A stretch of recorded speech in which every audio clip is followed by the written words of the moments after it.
Hola a todos, ¿qué tal? Soy Sergio, entrenador de Club Atletismo Se Enseña, y hoy en Manual de Entrenamiento vamos a iniciar una serie de vídeos analizando los métodos de entrenamiento que se han puesto tan de moda en los últimos años y sobre todo vamos a ver por qué estos métodos son tan populares, y hoy vamos a empezar hablando sobre el método polarizado. Un método que se ha puesto, como digo, recientemente en los últimos años, es bastante popular. Y bueno, vamos a analizar el método polarizado, vamos a ver qué efectos produce, por qué es tan popular, y vamos a ver por qué, sobre todo, es un método que se caracteriza porque se ha visto como los deportistas de élite consiguen grandes resultados, y además es un método que está avalado por la ciencia. Así que, bueno, vamos a ir, como digo, analizando este método polarizado, y vamos a ir viendo las imágenes, que nos va a ayudar un poco mejor a entender todo. Bien, antes de nada tenemos que entender qué es el método polarizado. Como siempre, bueno, antes de empezar a hablar de entrenamiento tenéis que entender que en función de los vídeos o el autor que veáis, vais a encontrar como las zonas de entrenamiento divididas en 3 zonas fisiológicas o en 5. Las 3 zonas de entrenamiento son las 3 zonas reales fisiológicas, donde predomina un sustrato energético u otro.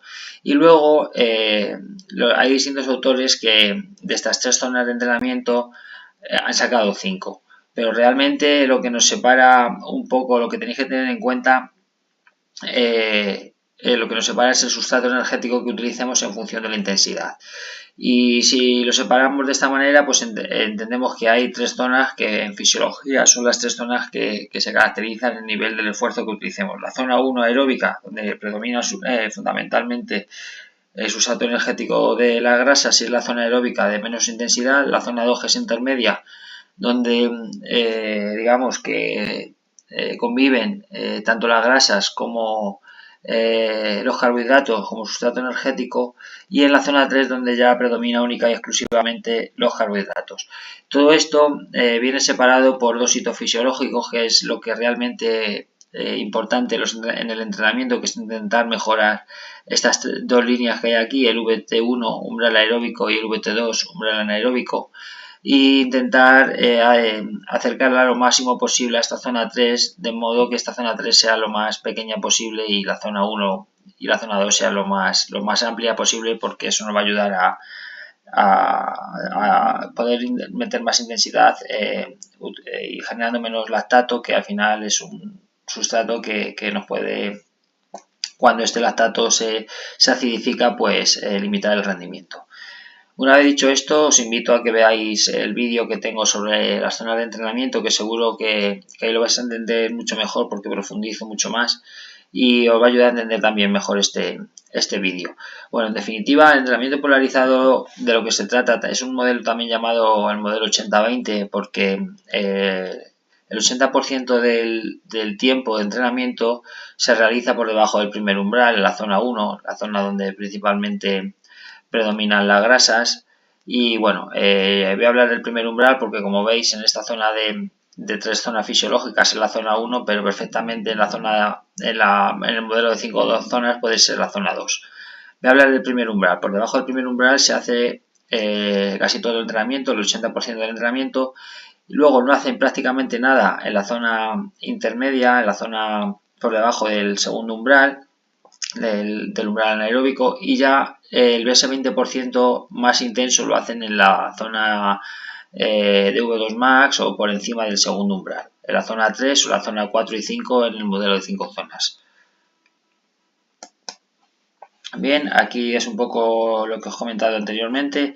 Aquí os he puesto el modelo 3 zonas, que es el fisiológico, donde predominan las grasas. Aquí en la zona 2 o la zona 3, en el modelo de 5 zonas, conviven el glucógeno y la grasa como sustrato energético, y en la zona 3, que es única y exclusivamente glucógeno.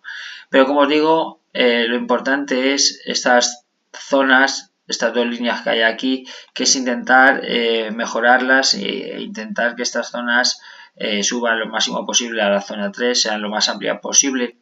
Y bueno, también os tengo que decir que esta zona no es una línea en concreto que a partir de aquí pasamos de umbral aeróbico o aquí está aeróbico aquí a anaeróbico, no. Esto es una línea, son zonas de entrenamiento donde se solapan.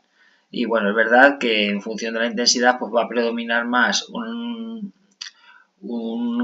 sustrato energético como puedan ser las grasas o el glucógeno, pero que obviamente si hacéis una prueba de esfuerzo van a decir a partir de este punto estáis en zona aeróbica o en zona anaeróbica, pero lo que tenéis que entender que esto no es un punto o una zona, sino que se van solapando, ¿vale? Se solapan, no es un punto en concreto. Bien, pues el origen polarizado surgió hace cerca de 20 años en Noruega. No confundir con el método noruego, que en otro vídeo vamos a hablar de él. Y su investigador, a pesar de que este método nace en Noruega, su investigador es americano, Stephen Seiler. Y bueno, vio que en los entrenamientos de los atletas de élite, sobre todo entre atletas, se caracterizaban porque la mayor parte del tiempo o el 80% del tiempo lo hacían en esta zona 1, la zona aeróbica, por debajo del primer umbral, y aproximadamente un 20% lo hacían en la zona por encima del segundo umbral, en zona V2 max, y prácticamente no tocaban en la zona intermedia, la zona entre umbrales. ¿Vale? Por eso se llama también el modelo 80-20, ¿vale?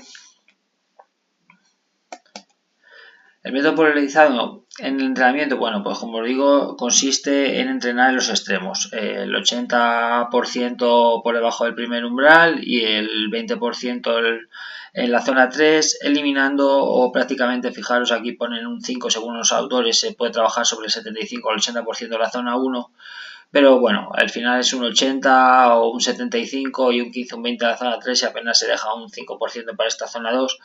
Pero bueno, lo que tenéis que entender es que se llama polarizado porque se polariza el entrenamiento, se trabaja o muy suave o muy intenso.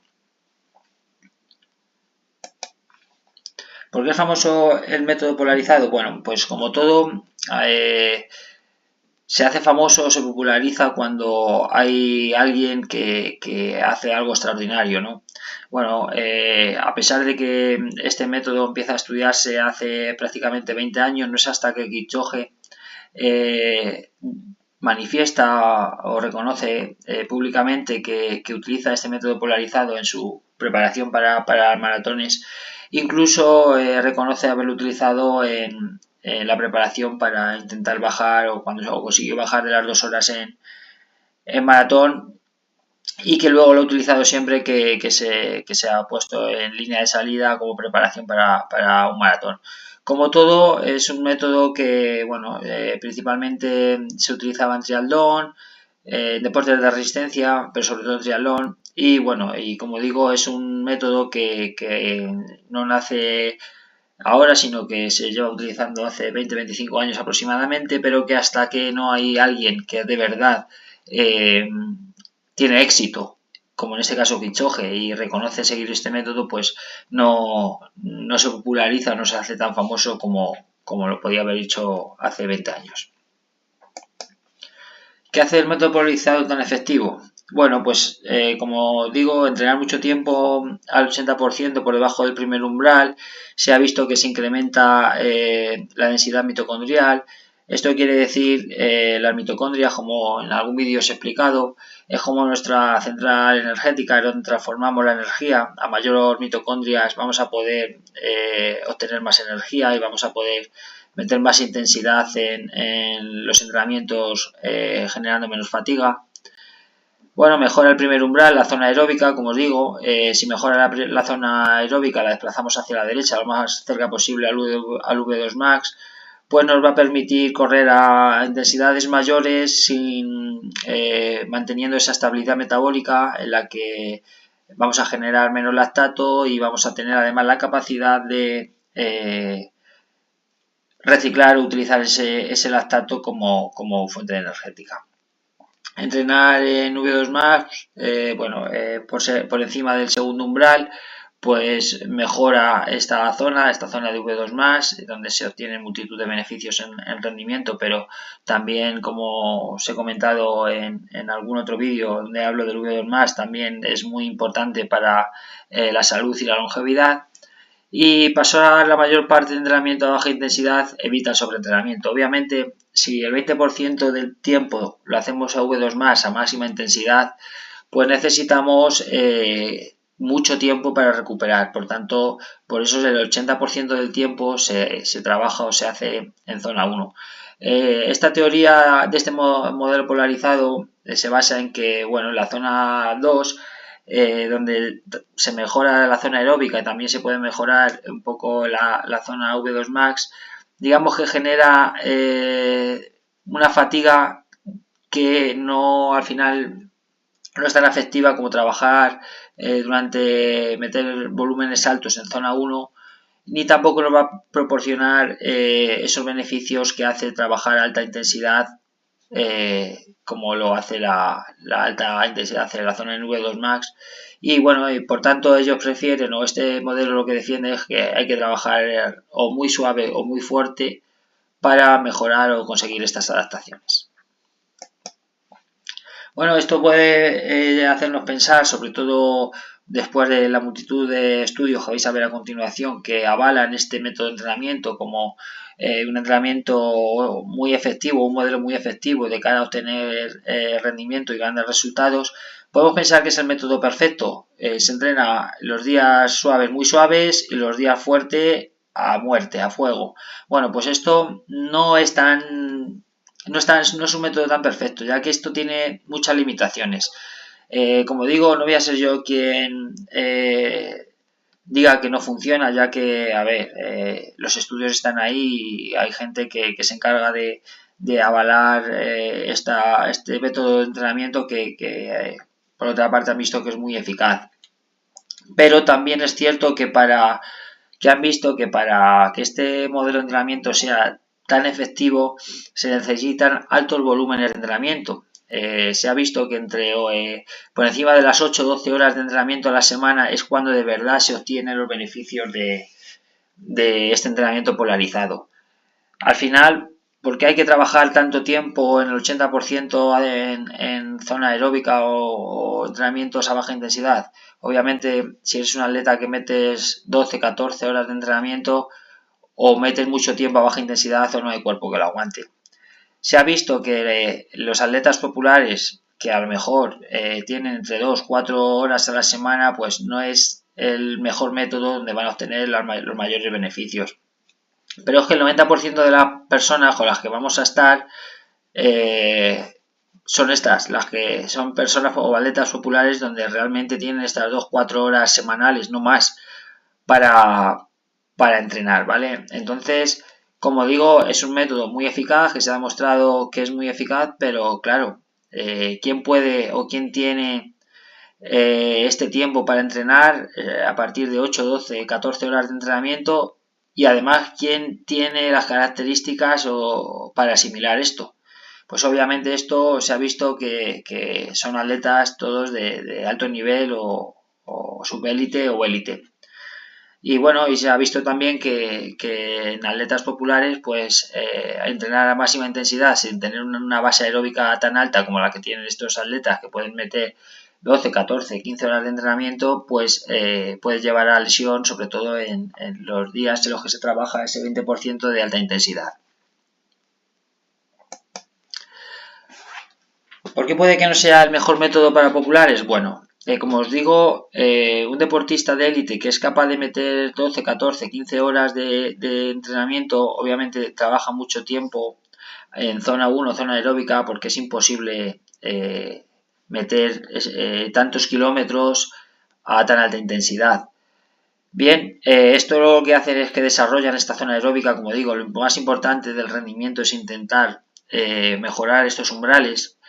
Esta zona aeróbica la mejoran tanto que casi se choca con la zona de V2 Max.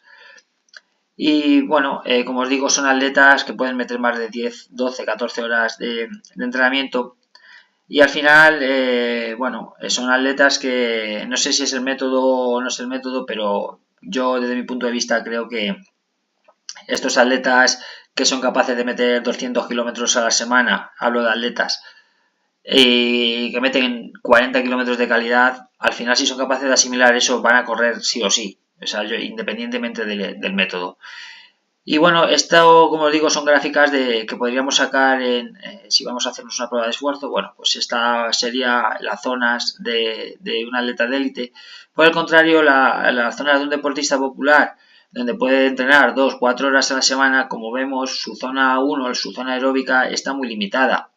Por tanto, en cuanto empiece a entrenar, empiece a correr, enseguida va a pasar este primer umbral y ya va a estar en la zona 2, en la zona entre umbrales. Aquí es donde prácticamente se ha entrenado toda la vida cualquier atleta popular, que como digo, si no tienes tiempo para meter volumen, en cuanto te pongas a entrenar o no estés en forma, prácticamente la zona 1 la vas a tener muy limitada, la zona aeróbica, por tanto enseguida vas a pasar a la zona entre umbrales. Entonces, es más, un deportista que puede meter 2-3 horas a la semana necesita meter cierta intensidad también en sus rodajes para crear adaptaciones. Al final, si este deportista que tiene 3 horas a la semana se limita a correr 2 horas y media en zona 1, sus adaptaciones van a ser muy limitadas. Sin embargo, si estos rodajes los puede combinar entre esta zona por debajo del primer umbral y por encima del segundo y por encima del primer umbral, pues al meter mayor intensidad en los rodajes va a conseguir también mejores adaptaciones. Como digo, no es el método, sino es adaptarnos al deportista. Yo creo que es el objetivo y mi punto de vista como entrenador. El método es verdad que está muy avalado por la ciencia, pero el deportista al final tenemos que ver qué clase de deportista tenemos y qué podemos hacer con él para mejorar su rendimiento sin lesión. Como os digo, no creo en los métodos de entrenamiento. Yo creo que encasillarme en un método de entrenamiento puede desplazar a deportistas que no se adapten. Y esto es a lo que voy. Al final, todos los métodos de entrenamiento ganan popularidad o cogen cierta fama cuando hay un deportista que de verdad hace cosas extraordinarias. Pero habría que ver si estos atletas que hacen cosas extraordinarias son por el método o son porque ellos son únicos. Al final, si hablamos de Kipchoge, como os digo, un deportista que es capaz de meter 200 kilómetros a la semana a 2.500 metros de altura en Kenia y mete 40 kilómetros de calidad, va a correr sí o sí, sea por el método o no. Si es capaz de asimilar eso, va a correr. El encasillarnos muchas veces en un método de entrenamiento puede hacer que desplacemos a otros muchos atletas que no se han adaptado. Al final, si yo tengo 10 atletas y hay 3 que consiguen grandes resultados, me van a hablar de esos 3 que han conseguido los grandes resultados, pero va a haber 7 que no se han adaptado y de eso no habla nadie.